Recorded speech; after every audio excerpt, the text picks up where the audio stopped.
उसका 17वां अध्याय में 14 वचन से लेकर 21 वचन तक जब हम देखते हैं, जब वह भीड़ के पास पहुंचे तो एक मनुष्य उसके पास आया और घुटने टेक कर कहने लगा, हे प्रभु मेरे पुत्र पर दया कर, क्योंकि उसको मिर्गी आती है और वह बहुत दुख उठाता है और वह बार बार आग में बार बार पानी में गिर पड़ता है। मैं उसको तेरे चेले के पास लाया था पर वह उसे अच्छा नहीं कर सके। मेरे प्रिय परमेश्वर के लोगों, यहाँ पर एक पिता की फरियाद है, पिता की एक प्रार्थना है। उसके बच्चों को मिर्गी आती है और वो कब आएगा किसी को नहीं मालूम, और जब आ जाता है, जब अगर आग के पास हो तो आग में गिर जाएगा, अगर मेरे प्रिय परमेश्वर के लोगों पानी के पास अगर तो पानी में गिर जाएगा। यानी कि इसका मतलब उस बच्चों को एक बंदा अपनी निगरानी में ही रखता था। मेरे प्रिय ऐसी हालत थी, और वो पिता आकर प्रभु यीशु मसीह से कह रहा, प्रभु उसे मैं तेरे चेलों के पास भी लेकर गया था लेकिन मेरे बच्चों को कोई आराम नहीं पड़ा। एक सोचने वाली बात है मेरे प्रिय परमेश्वर के लोगों, चेले जो प्रभु यीशु मसीह के साथ रहे, चमत्कारों को देखा, अद्भुत कामों को देखा, आश्चर्य कर्मों को देखा, मेरे प्रिय उन लोगों ने प्रार्थना करी, क्यों उनकी प्रार्थना नहीं सुनी? मेरे प्रिय परमेश्वर के लोगों, क्यों नहीं सुनी उनकी प्रार्थना? विश्वास नहीं। ये तो बात की बात है। और मैं आज आपको एक भेद बताना चाहता हूं, आपकी प्रार्थनाएं क्यों नहीं सुनता परमेश्वर? मेरे प्रिय परमेश्वर के लोगों, आप इस वचन में आप देखिए, 17 वचन को देखिए। यीशु ने उत्तर दिया, हे अविश्वासी और हठीले लोगों, मैं कब तक तुम्हारे साथ रहूंगा, कब तक तुम्हारी सहूंगा, उसे यहां मेरे पास लाओ। मेरे प्रिय परमेश्वर के लोगों, यीशु ने उत्तर दिया, हे अविश्वासी हठीले लोगों। अविश्वास अलग है, विश्वास अलग है, हठीलापन अलग है। समझ में आई है? हालेलुया। और जब ये अविश्वास और हठीलापन हमारे अंदर रहेगा, आप कितना भी दुआ कीजिएगा, कितना भी यीशु के नाम को बोलेगा, चमत्कार नहीं होगा। तो सबसे पहले मेरे आपके मनों में जो अविश्वास, देखिए कुछ लोग विश्वास की प्रार्थना करते हैं, जब उनको प्रार्थना कर रहे तो उनका ऐसा मतलब बातों को बोलते ही पूछो मत हो, लेकिन वही जब घर में जाते हैं उनके मुंह से कैसी बातें निकलती हैं। अपने बच्चों को किस तरीके से डांटते हैं, आपका डांटने में भी प्रभु का वचन होना चाहिए। मेरे प्रिय परमेश्वर के लोगों, हम बातें प्रार्थना विश्वास की कर रहे हैं और बातें अविश्वास की कर रहे हैं, सावधान मेरे प्रिय। और दूसरी चीज, हठीला मन। यीशु मसीह के संग रहकर, यीशु मसीह के साथ रहकर भी उनका मन नहीं बदला। 3.5 साल तक प्रभु यीशु मसीह के साथ रहे, जिसने आकाश और पृथ्वी को बनाया, जिसने मेरे सारे समुद्र, जलपाई के वृक्ष सब कुछ बनाया, मेरे प्रिय परमेश्वर के लोगों। लेकिन मेरे प्रिय परमेश्वर के लोगों, उन्होंने अपने मन को हठीला कर रखा था। आज भी कुछ लोग 20 साल से मैं कुछ मसीह को देखता हूँ, 25 साल से 30 साल से मैं उनको देख रहा हूँ, जब से मैं आया तब से उनको मैं देख रहा हूँ, लेकिन अभी भी उनके जीवनों में बरकत, आशीष, शांति, समाधान की कमी है। कारण क्या मालूम? उनका हठीलापन, टीठपन। किसी बुराई करना तो उसमें लगे रहेंगे। मेरे प्रिय परमेश्वर के लोगों, आपकी प्रार्थना आपके मन से कनेक्शन है। आपका मन हठीला नहीं होना चाहिए। जब प्रभु का वचन आता है तो उस हठीलेपन को तोड़कर, बाइबल में क्या लिखा? यीशु मसीह ने कहा, मैं तुम्हारा पत्थर जैसा हृदय निकाल कर मांस का हृदय भरूंगा, उसमें अपनी व्यवस्था लिखूंगा और उनमें चला फिरा करूंगा। तो हम जब जब प्रभु संडे चर्च जाते हो, प्रार्थना में आते हैं, घरों की प्रार्थना में, जूम टीवी में, तो प्रभु को वचन को सुन सुनकर हमारे हृदय जो हठीलापन है उसे दूर करते जाना चाहिए। मेरे प्रिय परमेश्वर के लोगों, आपकी प्रार्थनाएं क्यों नहीं सुनी जा रही? उन चेलों ने प्रार्थना करा लेकिन क्यों नहीं सुना? अविश्वास और हठीलेपन के कारण। आज भी हमारे जीवन में कुछ बीमारियां हैं, हम लोग प्रार्थना कर रहे हैं परंतु वो बीमारी ठीक ही नहीं हो रही। क्यों ठीक नहीं हो रही? क्योंकि आपके मन में अविश्वास भरा हुआ है। पास्टर आ रहे हैं, विश्वास की प्रार्थना कर रहे हैं, उनके विश्वास के प्रार्थना से नहीं। एक बात देखिए, प्रभु यीशु मसीह ने कहा, है मेरी बेटी तू क्या चाहती है? प्रभु मैं ये चाहती हूँ, तेरे विश्वास के अनुसार तेरे साथ हो जाएगा, जा। हालेलुया। मेरे प्रिय परमेश्वर के लोगों, प्रभु ने जिसको भी चंगाई दी है तुम क्या बोला? तेरे विश्वास के अनुसार तेरे लिए हो जाएगा, कुशल से जा, चंगाई से जा। मेरे प्रिय परमेश्वर के लोगों, यानी कि आपके प्रार्थना का उत्तर आपके पास ही है। आप अविश्वास को निकालिए, हठीलेपन को दूर कीजिए, ढीठपन को दूर कीजिए, बड़ी बड़ी बातें बोलना दूर कीजिए। मेरे प्रिय परमेश्वर के लोगों, अच्छी बातें जो बाइबल में हमें सिखाया गया है, जो 4 लोग सुनने में उनको अच्छा लगे, हमें हमारी बातें लोगों को उत्साह करने वाली होनी चाहिए, किसी को मन तोड़ने वाला नहीं होनी चाहिए। मेरे प्रिय परमेश्वर के लोगों, आप अपने मन को हठीले मन से दूर कीजिए, एक नरम हृदय बनाइए। प्रभु ने मोसेस को क्यों चुना मेरे प्रिय परमेश्वर के लोगों? क्योंकि मोसेस उस दुनिया में जितने भी उस समय पर जितने लोग रहते थे, उन सबसे नरम दिल का था मोसेस। इसीलिए प्रभु ने मोसेस को चुना। मोसेस क्या था? प्रभु मैं अकेला हूं, मैं बात करने में बद्दा हूं। बात करने में बद्दा तो क्या, तेरा दिल नरम है। वहां पर बात करने वाले बहुत सारे सूरवीर थे, लेकिन उनका दिल अकड़ू था, हठीलापन था, पत्थर जैसा था। क्योंकि आपका प्रभु और मेरा प्रभु हमारे बाहरी रूप को नहीं देखता, अंदर देखता कि इसका दिल कैसा है। सामने कुछ, पीछे कुछ। अगर ऐसा होगा तो हमारी प्रार्थना ही नहीं सुनेगा प्रभु, इतना भी आप प्रार्थना है। आपको प्रार्थना को सुनना है, सबसे पहले आपके अंदर से अविश्वास को दूर कीजिए। मेरे प्रिय परमेश्वर, चेलों को देखकर प्रभु ने कहा, अविश्वासी लोगों, हठीले लोगों, कब तक मैं तुम्हारे साथ रहूं? तुम्हें मैंने सारा अधिकार दे दिया है, उसे मैंने सब कुछ तुम्हें बता दिया, तुम क्यों नहीं बदल रहे? अपने मनों से अविश्वास को दूर कीजिए, अपने जुबान से अविश्वास की बातों कभी मत दूर कीजिए। मैं भी एक पास्टर जी के साथ, वो बहुत बड़े भविष्यवक्ता है, एक व्यक्ति के पास हम प्रार्थना करने के लिए गए। मेरे प्रिय परमेश्वर के लोगों, परमेश्वर ने उस प्रभु के दास को बताया, मेरे प्रिय, इसको प्रभु चंगा कर, पता नहीं कब का प्रभु चंगा कर देगा, लेकिन इसके बातें जो अविश्वास की बातें आ रही है, इस वजह से जब तक ये अविश्वास की बातों को नहीं छोड़ेगा, ये चंगाई नहीं मिलेगा। उस बात को बोल के चले गए मेरे प्रिय परमेश्वर के लोगों, लेकिन वो व्यक्ति अभी तक चंगाई में नहीं है। क्यों? क्योंकि उसके बातें बुड़बुड़ाने वाली बातें, अविश्वास की बातें। मेरे प्रिय परमेश्वर के लोगों, ऐसा नहीं होना चाहिए। प्रभु एक बच्चे से भी बात कर सकता है, गधे से बात कर सकता है। जब भविष्यवक्ता की आंखें बंद हो गई तो प्रभु ने गधे से बात क्यों नहीं किया? प्रभु किसी से भी बात कर सकता है। आज मैं यहाँ पर बैठा हूँ, कल मुकेश प्रचार कर सकता है, कल आप में से कोई यहाँ पर बैठ के प्रचार कर सकता है। आप उसको ये कभी मत है, ये क्या है, तो कभी मत सोचना। ये स्थान प्रभु का बनाया हुआ है, इसमें हम सबको प्रभु इस्तेमाल करना चाहता है। इस जगह का आदर कीजिए। इस जगह में आने के बाद आप कितना भी बात सोच कर आओ, आपकी सोच यहाँ नहीं चलेगी। प्रभु की क्या इच्छा वही चलेगी। आपका प्रार्थना है, आपकी बीमारी, आपकी समस्याएं क्यों दूर नहीं हो रही? आपके अविश्वास के कारण, आपके हठीले मन के कारण। मेरे प्रिय परमेश्वर के लोगों, उसके बाद पढ़ेंगे बेटा, 18 वचन पढ़ेंगे। तब यीशु ने दुष्ट आत्मा को डांटा और वह उसमें से निकल गई और लड़का उसी घड़ी अच्छा हो गया। तब चेलों ने एकांत में यीशु के पास आकर कहा, हम उसे क्यों नहीं निकाल सके? देखो, प्रभु ने बताने के बाद भी, प्रभु ने बता दिया तुम्हारे पास अविश्वास है, तुम्हारे पास हठीला मन है, फिर भी आकर उन्होंने पूछा। एक बात मैं बताऊं, आप कितने भी हठीले हो, कितने भी अविश्वास हो, यीशु के पास आना सीखो। आप आपके घर में जितने आप काम काज है, ड्यूटी से आ जाओ, थोड़ा सा समय निकाल कर दरवाजा बंद कर थोड़ी देर प्रभु के पास जाओ। मेरे प्रिय, प्रभु से पूछो कि प्रभु मेरे जॉब में क्यों बढ़ोतरी नहीं हो रही, मेरी ये बीमारी क्यों नहीं जा रही, मेरे बच्चों में बढ़ोतरी क्यों नहीं हो रही, ये अच्छे पढ़ाई क्यों नहीं कर रहा। आप प्रभु से पूछे, प्रभु आपको बताए। मेरे प्रिय, जब एकांत में वो प्रभु के पास गए और उन्होंने पूछा अपनी कमी घटी को, क्योंकि देखो हम मन को हम नहीं बदल सकते जब तक यीशु मसीह हमारा साथ नहीं देगा। आप यीशु मसीह के पास जाइए। इन जनों ने क्या करा, इनको पता चल गया भाई हमारे पास ये कमी घटी है।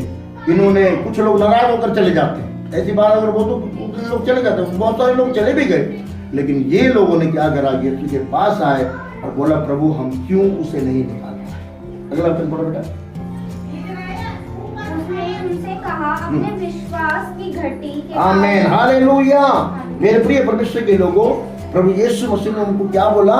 अपने विश्वास की घटी के कारण। तुम्हारी प्रार्थना नहीं सुन रही तो तुम ये मत सोचना मैंने कोई पाप कर दिया। आज बहुत सारे लोग यही सोचते हैं, ये बीमार हो गए, इसने कुछ पाप करा। गलत फहमी में किसी का जजमेंट मत करना। ये बहुत बड़ा दंड का काम कर रहे हो आप लोग। कोई बीमार पड़ा है, परमेश्वर कुछ उसको सिखा रहा है। दाऊद राजा कहता है, मेरे प्रिय परमेश्वर के लोगों, जो दुख मेरे साथ हुआ वो अच्छा हुआ, जिससे मैं तेरे व्यवस्था को सीख सका हूँ। परमेश्वर पता नहीं किस दौर में उसको लेकर जा अपनी कमी घटी हो। क्योंकि देखो, हम मन को हम नहीं बदल सकते जब तक यीशु मसीह हमारा साथ नहीं देगा। आप यीशु मसीह के पास जाइए। इन जनों ने क्या करा, इनको पता चल गया भाई हमारे पास ये कमी घटी है। इन्होंने, कुछ लोग नाराज होकर चले जाते हैं, ऐसी बात अगर बोल तो लोग चले जाते हैं, बहुत सारे लोग चले भी गए। लेकिन ये लोगों ने क्या करा, यीशु के पास आए और बोला, प्रभु हम क्यों उसे नहीं निकालते। अगला वचन पढ़ो बेटा। उसने उनसे कहा, अपने विश्वास की घटी के आमीन, हालेलुया। मेरे प्रिय परमेश्वर के लोगों, प्रभु यीशु मसीह ने उनको क्या बोला, अपने विश्वास की घटी के कारण। तुम्हारी प्रार्थना नहीं सुन रही तो तुम ये मत सोचना मैंने कोई पाप कर दिया। आज बहुत सारे लोग यही सोचते हैं, ये बीमार हो गए, इसने कुछ पाप करा। गलत फहमी में किसी का जजमेंट मत करना। ये बहुत बड़ा दंड का काम कर रहे हो आप लोग। कोई बीमार पड़ा है, परमेश्वर कुछ उसको सिखा रहा है। दाऊद राजा कहता है, मेरे प्रिय परमेश्वर के लोगों, जो दुख मेरे साथ हुआ वो अच्छा हुआ, जिससे मैं तेरे व्यवस्था को सीख सका हूँ। परमेश्वर पता नहीं किस दौर में उसको लेकर जा रहा। आप कभी किसी का जजमेंट मत कीजिए। इन लोगों ने, चेलों ने दुष्ट आत्मा को नहीं निकाला मेरे प्रिय, इन्होंने कोई पाप नहीं करा। इनके अंदर छोटी सी कमी, अविश्वास, हठीलापन। और तीसरी चीज विश्वास, यानी कि विश्वास था, उतना नहीं था जितना चमत्कार आपके जीवन में हो जाए। विश्वास हम सबके पास है, लेकिन चमत्कार को लाने के लिए विश्वास को बढ़ाना है। मेरे प्रिय, वो विश्वास कैसे बढ़ेगा? मेरे वचन के सुनने से। हालेलुया। आप जितना वचन को सुनेंगे, जितना वचन को पढ़ेंगे, जितना प्रभु के पास जाएंगे, आपका विश्वास बढ़ेगा। मेरे प्रिय परमेश्वर के लोगों, आगे बढ़ो बेटा। क्योंकि मैं तुमसे सच कहता हूँ, यदि तुम्हारा विश्वास राई के दाने के बराबर भी हो तो इस पहाड़ से कह सकोगे, यहाँ से सरक कर वहाँ चला जा, तो वह चला जाएगा। हालेलुया। मेरे प्रिय परमेश्वर के लोगों, अगर आपके पास राई के दाने के बराबर भी विश्वास हो, सब बीजों में सबसे छोटा राई का दाना है। राई के दाने से भी छोटे छोटे बीज हैं। मेरे प्रिय परमेश्वर के लोगों, आप पहाड़ को कैसे उकड़ कर चले जाओ? पहाड़ का मतलब दुख, परेशानी, जो बीमारियां ठीक ही नहीं हो रही, जो समस्या जा ही नहीं रही, आप यीशु के नाम से आगे तो ये पहाड़ मैं तो याद कहते तो उखड़ कर समुद्र में चले जाओ, चले जाएगा। विश्वास होना चाहिए। आप बातें तो मतलब ऐसी करो, लेकिन मन आपका अविश्वास से भरा हुआ नो।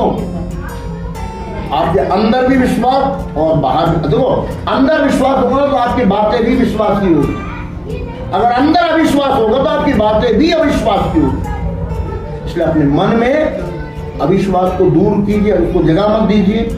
मेरे प्रिय परमेश्वर के लोगों, इसलिए आप एक जगह पे देखा होगा, जो 12 साल की स्त्री को जो प्रभु ठीक करते, वहीं पर एक व्यक्ति आता, कहता मेरे घर में मेरा बालक बीमार पड़ा हुआ है, आप आकर ठीक करिए। प्रभु ने कहा ठीक है, मैं आकर उसे चंगा करूंगा। और वो रास्ते में चल ही रहे होते हैं, वहां से घर से कुछ लोग आते, कहते हैं आप गुरु को परेशान मत करो, तेरा लड़का मर गया। आप एक बात ध्यान रखना मेरे प्रिय परमेश्वर, यीशु मसीह ने उस बात को अनसुनी करी, यानी सुनकर भी उसको मतलब ऐसा करा जैसा उसको यीशु मसीह ने नहीं सुना। आज जिस बात को हमें अनसुनी करना, उसको हम सुनते जा रहे हैं, जिसकी वजह से आप विश्वास में नहीं बढ़ रहे हो। बेकार की बातों को मत सोचो, बेकार की बातों को अपने दिलो दिमाग में मत लेकर आइए। यीशु मसीह बाइबल में लिखा है कि अनसुनी कर दिया उस बात को, और उसके पिता को देकर केवल विश्वास रख। क्योंकि वो बात जब आई थी ना, जब उन्होंने आकर उनके सेवकों ने बताया कि वो बच्चा खत्म हो गया, तो उसका विश्वास जो ऊपर था वो धीरे धीरे डाउन होने लगा। इसलिए यीशु मसीह ने पहचाने, यीशु ने कहा केवल विश्वास कर। हालेलुया। आपके जीवन में मेरे मरे हुए मुर्दों को आप जिला सकते हैं, लंगड़ों को चला सकते हैं, हर एक बीमारी को आप दूर कर सकते हैं। विश्वास, उसके लिए बड़े बड़े अपोस्तलन की जरूरत नहीं है।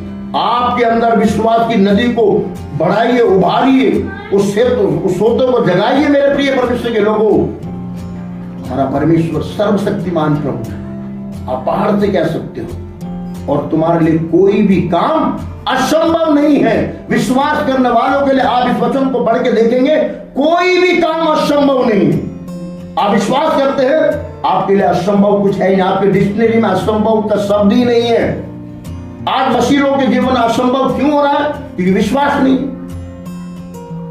विश्वास अंदर होना चाहिए, हमारे बातों में होना चाहिए, हमारे सोच में होना चाहिए। अगर कोई ऐसी अविश्वास की बात है, ऐसी अविश्वास कोई चीज है, उसी समय उसे डांटो। मेरे प्रिय परमेश्वर के लोगों, अपने हृदय में उसको राज्य मत करने दीजिए, क्योंकि हमारा परमेश्वर सर्वशक्तिमान प्रभु। और क्या बेटा? और कोई बात तुम्हारे लिए असंभव ना होगी, पर यह जाति बिना प्रार्थना और उपवास के नहीं निकलती। परंतु कुछ चीजें प्रार्थना और उपवास के बगैर नहीं जाती। आपने प्रार्थना कर लिया, जवाब नहीं मिल रहा, आपके पास विश्वास है, बहुत अच्छी बात है, प्रार्थना भी कर नहीं मिल रहा, तो आपको क्या करना है? उपवास कीजिए, फास्टिंग कीजिए। जब आपको समय मिले आप फास्टिंग कीजिए मेरे प्रिय परमेश्वर के लोगों। और फास्टिंग मेरे प्रिय परमेश्वर के लोगों, जब आप फास्टिंग करें तो मैं मैक्सिमम कहता हूं आप जॉब में उस समय पर ना जाएं, घर पे बैठे, चाहे आप रात का खाना छोड़ दो, चाहे लंच छोड़ दो, चाहे सुबह का खाना छोड़ दो, वो 4 घंटे 3 घंटे 2 घंटे वो समय आप प्रभु के साथ बिताना, वो है फास्टिंग। और उस फास्टिंग में बहुत ताकत है मेरे प्रिय परमेश्वर के लोगों। और कुछ फास्टिंग दानियल की तरह भी रख सकते हैं। दानियल ने 21 दिन की फास्टिंग रखी। कैसी फास्टिंग थी? सादा खाना, सिंपल खाना, चिकना भोजन मैं नहीं खाऊंगा प्रभु जी, क्योंकि वो जॉब करता है। यदि आप जॉब कर रहे हैं तो उस दिन आप एकदम हल्का भोजन ले सकते हैं, लेकिन जॉब करते हुए भी आपको क्या करना? परमेश्वर के सम्मुख में आपको आपके विचारों को, आपके सोच को बताना, और उसके बाद आप घर पर आकर ज्यादा वक्त प्रभु के सम्मुख में बिताना है। इसमें बड़ा पावर है। ये जाति प्रार्थना और उपवास के बगैर नहीं जाती। कोई भी समस्या क्यों ना हो, कोई भी दिक्कत क्यों ना हो, आप अपने घर में, आप कलीसिया में, आप जहां पर भी आपको समय मिलता हो वहां पर आप प्रभु के सम्मुख में घुटने टेकिए, फास्टिंग कीजिए। मेरे प्रिय परमेश्वर, फास्टिंग प्रेयर में वो ताकत है मेरे प्रिय परमेश्वर के लोगों। कुछ प्रार्थना करने से चली जाती है, कुछ चीजें विश्वास से चली जाती, कुछ चीजें आपको विश्वास, प्रार्थना और उपवास, ये तीनों कड़ी को जोड़ना पड़ेगा, तब जाकर परमेश्वर आपके जीवन में अद्भुत और आश्चर्य कर्मों को करेगा। हम सब लोग अपना आंखों को बंद कर हम प्रभु को धन्यवाद करेंगे। हे हमारे सर्वशक्तिमान प्रभु यीशु मसीह, आज भी उपवास प्रार्थना को आपने आशीष किया प्रभु। हमारे मनों में से उस हटीले मन को निकाल दीजिए प्रभु जी, हमारे मन से अविश्वास की बातों को निकाल दीजिए मेरे प्यारे पिता। प्रभु जी, हम आपके नजदीक आने वाले, आपके पास आने वाले व्यक्ति बने मेरे प्रभु जी। मुझे यीशु के पास जाने दो, मुझे यीशु के पास जाने दो, दुनिया वालों ना रोको मुझे, दुनिया वालों ना रोको मुझे, हाल दिल का सुनाने दो, हाल दिल का सुनाने दो, जाने दो, जाने दो, जाने दो, जाने दो, जाने दो, जाने दो, मुझे यीशु के पास जाने दो, मुझे यीशु के पास जाने दो।